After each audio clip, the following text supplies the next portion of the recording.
Yes, friend, ako'y nagbabalik DJ B-Boy Bibo para sa ating tuloy-tuloy na BB Time at tungkol sa usaping labis na pangamba, sobra-sobrang pag-aalala. Bago po tayo magtuloy-tuloy sa ating usapan ngayong gabi, gusto ko lang pong malaman ninyo na disclaimer po, DJ po ako. Oo, hindi po ako eksperto pagdating sa usapin na ito. Pero ang pakay ko ay para maipaliwanag kahit papaano para sa ating mga yes friend na hindi pa aware or hindi naniniwala sa konseptong ito.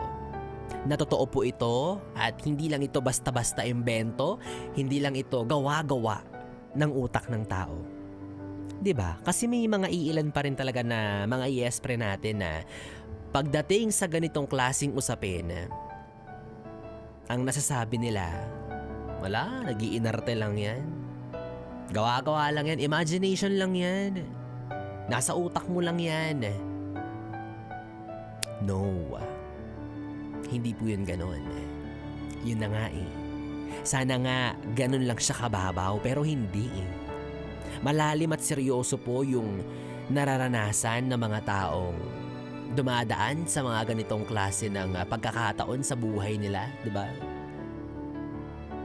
Yung hindi mo alam kung saan ba nanggagaling yung kinakatakot mo, yung hindi mo mapigilan yung isip mo na mag-isip ng kung ano-ano. Yung kusang pumapasok sa kokote mo yung mga bagay na hindi pa man nangyayari pero kinakatakutan mo na. Ino-overthink mo na. So ikaw ba yes friend? Minsan ka na bang nakaramdam ng pagkabalisa? Ng sobrang kaba, yung pag-overthink malala. Tapos bigla ka na lang mapapaluha. Hindi mo namamalayan umiiyak ka na pala dahil sa takot, dahil sa pag-aalala. Tapos hindi mo direktang matukoy kung ano ba talaga yung dahilan. Kung bakit mo nararamdaman yan. Hindi ka sigurado. Kasi nga hindi mo makontrol. Kasi kung oo,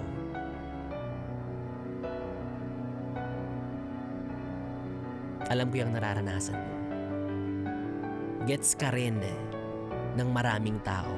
Yung tipong ang saya-saya mo, di ba? Tawa ka ng tawa, naikipagkwentuhan ka sa kung sino-sino, okay ka naman. Then out of nowhere, isang pitik, bigla mo siyang mararamdaman, bigla ka niyang dadalawin na para bang wala man lang pasabi kung tinatanggap mo ba siya maging bisita. Which is nauuwi sa pag-aalala, sa takot, sa pangamba. Kumbaga kahit saan, kahit kailan, anytime, anywhere, pwede siyang mangyari, especially kapag na-trigger ka ng mga bagay na kinakatakot mo. Tapos madalas, kung kailan oras na ng pahinga, oras na sana para matulog ka, para pakalmahin mo yung sarili mo, oras na para, alam mo na, maging mapayapa ka man lang sana kahit sa oras ng pahinga. Kaso hindi. Minsan mas nakakapagod pa yung oras na yan para sa'yo. Doon pa siya nang gagambala, doon pa siya nang gugulo. Yung pagpikit mo ng mga mata mo kasabay nun yung ang dami-dami ng tumatakbo sa isip mo. Yung kahit sa pagtulog mo hindi mo na makuha yung pahinga na gusto mo. So again, gusto kong sabihin sa'yo na naiintindihan ko yung nararamdaman mo. 'Di ba? Nag-i-exist yung ganyang kondisyon. Totoo yan at hindi yan gawa-gawa. At alam ko na hindi mo gustong maramdaman o maranasan yan. Yung akala nila, porket palatawa ka, porket masiyahin ka, wala kang problemang dinadala, pero sa likod nun, paghubad mo ng maskara, dun mo mas nakikilala yung sarili mo. Alam mo sa puso't isip mo yung mga bagay na nagpapagabagabag sa'yo. Nakakaramdam ka ng sobrang pag-aalala. Kaya this is a wake-up call. Bottom line ng ating usapan. Para sa mga taong ini-invalidate po yung ganitong kondisyon, no?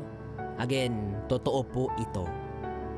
Totoo po na nararanasan ito ng tao.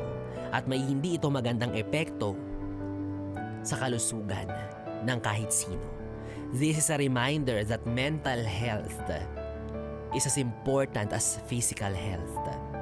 Kung nakakaranas ka ng ubo, nakakaranas ka ng lagnat, sipon, or whatsoever na maging karamdaman ng ating katawan, kagaya ng sa isipan, kailangan rin po itong lunasan. Meron din pong paraan. Kaya sana i-acknowledge natin siya. Di ba, wag nating ipagsawalang bahala na wala yan. Gagawa mo lang yan. Again, hindi po. Mali po yung ganong thinking. Again, I reiterate, mental health is as important as physical health. Kung pinapahalagahan mo yung pangangatawan mo, kung gusto mong panatilihin yung kalusugan mo, yun din yung kailangan ng isipan mo. Kaya isang mahigpit na yakap po, no, para sa mga yes pre natin na may mga pinagdadaanan, diba? Hindi ko kayo dinadiagnose, walang nagda-diagnose dito, pero as much as possible, please, diba, lumapit kayo sa eksperto kung feeling nyo talagang kailangan nyo na, or as early as possible. Diba, walang masama dyan. May paraan yan para malunasan, diba? Kaya umaasa ako at yung mga taong nagmamahal sa'yo na isang araw malalagpasan mo rin yan. Basta tuloy lang sa laban. Okay? Dahil dyan, kikis kita. Kumis. Kumalik si Bibo. Adi, hug na lang. Alika dito, hug kita. Dali. Ay, nako. Well, bago tayo tuloy magpaalam ngayong gabi, mga yes friend, para naman to sa mga nakikinig sa atin ngayon na nangangamba, kinakabahan. Kasi baka yung pera nila hindi na umabot sa katapusan. Oo, ang tagal pa ng sweldo. Kaya alam kong kinakabakabahan na rin kayo, natatakot na rin kayo na baka maubos na yung laman ng wallet ninyo. O dahil dyan, eto na ang solusyon. Wow, solusyon. Para sa ating ACS! Pera lang yan! ACS! Pera lang yan! ACS! wala sa akin ang 500. Tapos na kanina pang umaga hanggang hapon. Oo, wala sa akin ang budget. Wala sa akin ang perang hinihintay mo. Pero nandito ang mga pangalan ng mga maswerteng nanalo sa araw na ito. Ayan!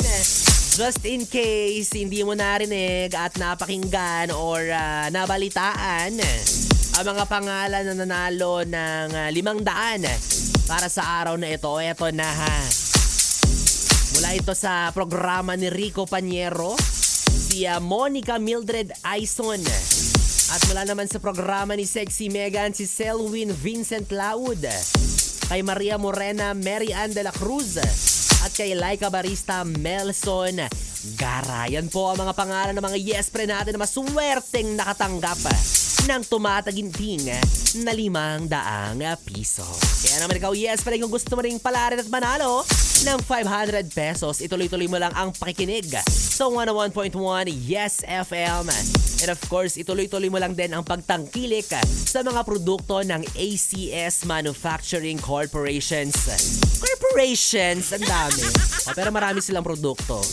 Siyempre, andyan yung Pride Detergent, Smart Dishwashing. Di ba kabisado kayo? Siyempre, akin yung Smart Dishwashing. Bibo para sa Smart Dishwashing. Unique Toothpaste, Charm Fabcon, marami pa, no? Basta tuloy-tuloy mo lang yung pagbili ng mga produkto ng ACS talaga dahil talaga namang kalidad yan. Yes, quality kung quality, world-class quality. Oo. Again, yes, friend, yan ang mga papremyo na hatid sa atin ng 101.1 Yes FM and of course ng ACS. Pera, pera, pera, pera lang yan. ACS. Pera, pera, pera, pera lang yan. ACS. Yes, friend, 3 oras na BB time ang ating pinagsamahan ngayong Lunes ng gabi. Nakapiling niyo po ang BB nyo sa radyo, ang DJ na mabilis bumayo, ang dila sa mikropono. Ako po si DJ B-Boy. B-Boy, Bibo, magkasama't magkarinigan tayo muli bukas sa parehong oras. Dito lang sa istasyong No Problem, ang 101.1 Yes FM. Sabay-sabay, solid. Good night, baby. Mwah, mwah. Oras natin, 11:41.